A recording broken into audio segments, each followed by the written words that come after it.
మీరు ప్రార్థిస్తున్న ఆ గురువునే, ఆ భగవంతుడినే. వాళ్ళు ఎవరో క్రైస్తవులు అయ్యొచ్చు, లేదా బౌద్ధ మతాన్ని పాటించే వాళ్ళు అయి ఉండొచ్చు, ఇంకా వేరే మతాలను పాటించే వాళ్ళు ఎవరైనా అయి ఉండొచ్చు.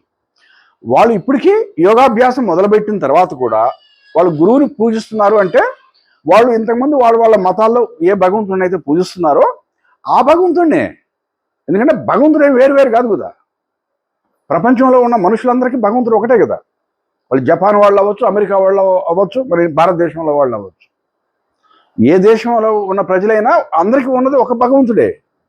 భగవంతుడు అందరికీ శరీరాన్ని ఒక విధంగానే నిర్మాణం చేశాడు. కాకపోతే కొంత పొట్టిగా ఉంటారు, కొందరు ఎత్తుగా ఉంటారు, కొందరు తెల్లగా ఉంటారు, నల్లగా ఉంటారు. అవి తీసేస్తే శారీరక నిర్మాణం ఒకటే కదా. మనకిచ్చిన జ్ఞానేంద్రియాలు ఒకలాగే ఉన్నాయి కదా అందరికీ. కాబట్టి భగవంతుడు ఒకలాగానే ఉంటాడు కదా, ఒకటే భగవతత్వం ఒకటే. ఇప్పుడు అదే భగవంతుడిని మీరు గురువు యొక్క రూపంలో పూజిస్తున్నారు. అంటే అదే భగవంతుడిని ఇప్పుడు ఒక గురువు యొక్క రూపంలో పూజిస్తూ జరుగుతుంది. అంతేగాని పెద్ద వేరే తేడా ఏమీ లేదు. ఆ గురువు మాధ్యమంగా సాధన చేసి శక్తి ప్రేరేపించబడినప్పుడు ఆ శక్తి స్వయంగా వెనక్కి తగ్గిపోవటం మొదలు పెడుతుంది. మీ కర్మల ఖాళీ ప్రక్షాళన అవుతుంది. సో ఇక్కడ మీరు చేయాల్సిందంతా ఏమిటి? ముందు గురువు దగ్గర దీక్ష తీసుకోవటం, దీక్ష తీసుకున్న తర్వాత సమర్పణ భావన గురువుకి. అంతే, పని అయిపోయింది. మీకు ఇంక మీరు చేయాల్సింది ఏమీ లేదు ఈ ప్రపంచంలో. మీకై మీరు కర్మలు కాల్చుకోలేరు. ఇది మనం వ్యాయామం చేసి కండలు పెంచడం లాంటిది కాదు. ఇక్కడ మనం ఏమి చేయకుండా ఉండాలి. ఆ శక్తి వెనక్కి తగ్గిపోతుంది. ఇక శక్తి వెనక్కి తగ్గి తగ్గి తగ్గి తగ్గి మీ కర్మలన్నీ ఖాళీ చేస్తూ పోతుంది. ఎప్పుడైతే కర్మలన్నీ కాలిపోతాయో మీ మనసు ప్రశాంతంగా అయిపోతుంది. ఎప్పుడైతే మనసు ప్రశాంతంగా అవుతుందో అది ఆత్మకి అద్దంలాగా పనిచేస్తుంది. మీలో ఉన్నటువంటి ఆత్మకి అది ఒక అద్దంలాగా పనిచేస్తుంది. మనసు ప్రశాంతం అయిపోయినప్పుడు అద్దంలాగా పనిచేసి తనేమిటి, నేను ఎవరిని అనేది ప్రతిబింబింపజేస్తుంది ఆత్మకి. మరి ఆత్మకి రూపం లేదు కదా. మరి ఏం ప్రతిబింబిస్తుంది ఆత్మకి? ఆ ప్రశాంతమైన మనసులో తన యొక్క సచ్చిదానంద స్వరూపం, సత్యం, సత్, చిత్తం, అవేర్నెస్, ఆనందం. ఆత్మకి తెలిసింది ఈ మూడే. భగవంతుడికి అంటే ఆత్మ అంటే భగవంతుడే కదా, పరమాత్మ భగవంతుడు ఒకటే కదా. పరమాత్మకి తెలిసింది ఏమిటి ఈ విషయంలో? భగవంతుడికి నేను ఉన్నాను అనే సత్యం, నేనే సత్యం, నేను తప్ప ఇంకేమీ లేదు. ఇప్పుడు ఒక భగవంతుడు ఏమనుకుంటూ ఉంటాడు? ఉన్నదంతా నేనే అయిపోయా, నేను తప్ప ఇంకేమీ లేదు ఈ ప్రపంచంలో. భగవంతుడు తప్ప ఈ ప్రపంచంలో విశ్వంలో ఇంక అసలు ఏమీ లేదు, రెండవదంటూ ఏమీ లేదు. ఉన్నదంతా భగవంతుడే. ఆ విషయం భగవంతుడికి బాగా ఎరుకు కూడా. ఊరకు మనం అనుకుంటే కాదు. ఇక్కడ భగవంతుడికి తరు తప్ప ఇంకేమీ లేదు ఈ విశ్వంలో అనేది ఒకటి సత్యం. That is the truth. దాన్ని అసలు అసత్యం అనేది, అది తప్ప ఇంక వేదంతా మాయ. రెండవది భగవంతుడికి ఎప్పుడు ఎరుకుతూ ఉంటాడు, చిత్తం ఉంటుంది భగవంతుడికి. ఉన్నదంతా ఈ విశ్వంలో అంతా నేనే, నేను తప్ప అసలు ఈ విశ్వంలో ఇంకొకటి లేదు అనే జ్ఞానం కూడా ఉంటుంది భగవంతుడికి. మూడవది ఒక బ్రహ్మానంద స్థితిలో ఉంటాడు ఎప్పుడు. అంతేగాని ఏదో బాధపడుతూ ఉండడు, ఒంటరితనాన్ని అనుభవిస్తూ ఉండడు భగవంతుడు. భగవంతుడు ఉన్నదే భగవంతుడు, భగవంతుడు తప్ప ఏదీ లేదు ఈ విషయంలో. ఉన్నదంతా భగవంతుడే, భగవంతుడు తప్ప అసలు రెండోదే లేదు ఇక. కాకపోతే ఇప్పుడు ఆ భగవంతుడే రకరకాల రూపాలను ధరించాడు. ఎందుకు ధరించాడు? అది దానే సృష్టి రచన అంటాం. ఎందుకు రచన అంటే మనవరం భగవంతుని ప్రశ్నించిన ఆయన ఇష్టం వచ్చింది చేసుకుంటాడు. ఉన్నదంతా ఆయన ఒకటే అయిపోయా. మరి సృష్టి రచన చేయాలి అంటే దానికి బ్రహ్మదేవుడు ఏమని అనుకున్నాడు? సంకల్పం చేశాడు, నేను అనేకం అవుగాక అనుకున్నాడు. నేను అనేక రకాల మానవులుగా పుట్టుగాక. అదిగో అందరు మానవులుగా పుట్టాం. అందరి మానవుల్లో ఉంది ఆయనే, మళ్ళీ ఆ భగవంతుడే.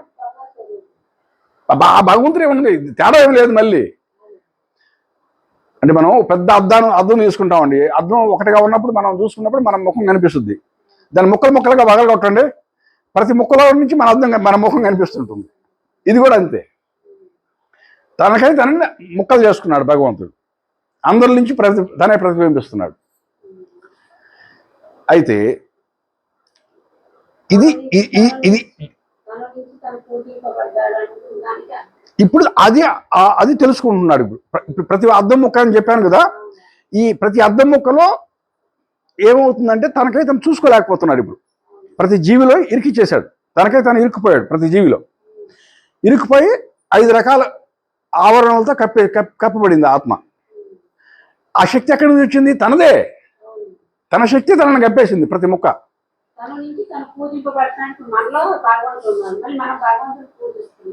అది ద్వైత భావన కారణం చేత, అది ద్వైత భావన. దానికి ఏదో మొదటి ఆవరణ చెప్పాను కదా నేను, దాన్ని అహంకారం అనేది సృష్టించాడు అక్కడ.